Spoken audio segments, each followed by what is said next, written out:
ಶಂಕರ ಭಗವತ್ಪಾದಾಚಾರ್ಯರು ಪ್ರತಿಪಾದನೆ ಮಾಡಿರ್ತಕ್ಕಂತಹ ಆ ಒಂದು ಅದ್ವೈತ ಸಿದ್ಧಾಂತ, ಆ ಸಿದ್ಧಾಂತ ಮತ್ತು ಅದಕ್ಕೆ ಅಂಗವಾಗಿ ಹೇಳಿರ್ತಕ್ಕಂತಹ ಅನೇಕ ವಿಚಾರಗಳ ಒಂದು ಪ್ರಚಾರ ಕಾರ್ಯ ಎಲ್ಲ ಮಠಗಳಿಂದಲೂ ಸಹ ವಿಶೇಷವಾಗಿ ನಡೀಬೇಕು.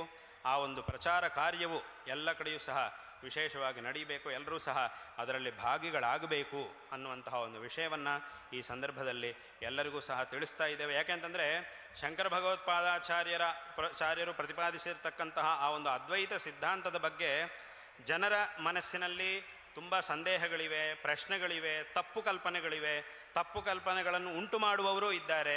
ಹೀಗೆಲ್ಲ ಇದೆ ಲೋಕದಲ್ಲಿ.